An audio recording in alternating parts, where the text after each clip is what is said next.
Halo semuanya, balik lagi bersama saya. Perkenalkan, saya Anes Widya dari Elite Pro.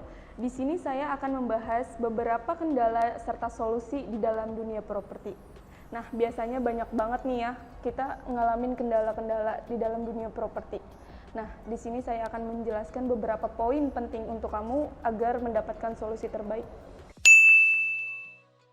Poin yang pertama itu ada di listing. Listing itu terbagi menjadi dua. Ada yang primary, ada yang secondary. Kalau yang secondary itu, kita bisa menawarkan diri kita kepada saudara misalnya, atau teman-teman kita. Kalau kita ini tuh agent property gitu. Jadi kalau dengan kayak gitu, dia tahu kalau kita agent property. Jadi kayak misalnya, dia mau jual rumah dia bisa titipin ke kita gitu. Yang kedua juga, kita bisa kalau kita nggak punya listing ya, kita bisa jualin listing teman-teman kita dulu, listing teman kayak teman marketing lainnya gitu. Misalnya dia punya listing, kita bantu jualin dulu, jadi nanti sistemnya itu kobrol gitu. Nah, selain secondary tadi, di sini ada membahas tentang primary-nya. Kalau primary itu kan dari developer langsung ya gitu. Jadi kita bisa cari kayak di internet atau tadi juga saling sharing gitu sama teman-teman. Nah, poin kedua ini tentang sebenarnya kalau kita pengen dikenal banyak orang gitu ya, caranya cukup gampang kok. Kayak misalnya nih, kita habis jualin unit mereka, ya udah cukup dia inget kita dengan cara misalnya nih, kita kasih yang terbaik buat mereka. Misalnya setelah dia titipin unitnya itu, pokoknya entah terima beres atau apa, atau setelah itu kita kasih kue lah atau apa, jadi kayak surprise gitu buat mereka. Jadi itu ya udah, jadi itu yang bikin mereka itu selalu ingat kita gitu. Terus selalu brandingin nama kita, misalnya entah kita pasang spanduk di tempat-tempat yang kita mau jual unitnya, atau di jalan-jalanan gitu. Ya pokoknya brandingin diri kita biar supaya orang-orang tahu kalau kita itu agent property gitu sih. Nah, poin yang ketiga ini kita akan membahas tentang gaptek. Sayang banget kan kalau zaman sekarang ini masih gaptek aja.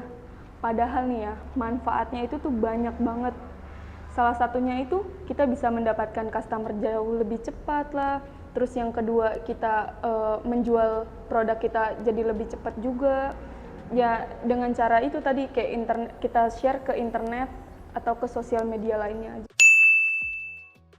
Nah, yang keempat ini tentang customer yang banyak maunya. Pasti kita sebagai agent properti sering banget ya ngalamin yang kayak gini. Entar yang customer maunya harga murah lah, inilah, itulah, ada aja ya. Nah, gimana sih cara ngadepin customer kayak gitu? Yang pertama, kita harus menjadi pendengar yang baik.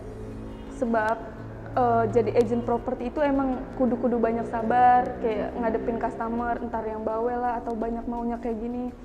Nah, yang kedua ini kita harus tahu kemauan dia tuh apa. Misalnya dia beli rumah ini buat apa, entah buat kado anaknya atau buat tempat tinggal. Yang ketiga itu pahami keadaan keuangannya, misalnya kayak budgetnya berapa, terus dia kerja sebagai apa, dan segala macamnya sih. Nah, yang kelima ini banyak banget marketing yang ngeluhin nggak punya kendaraan pribadi. Duh, gitu aja masih dijadiin kendala. Padahal nih ya, banyak banget ojek online atau kendaraan umum lainnya yang bisa kita gunain loh. Tapi dengan menggunakan kendaraan umum, kita harus atur waktu kita agar tidak telat untuk ketemu dengan customer. Udah sih, itu aja.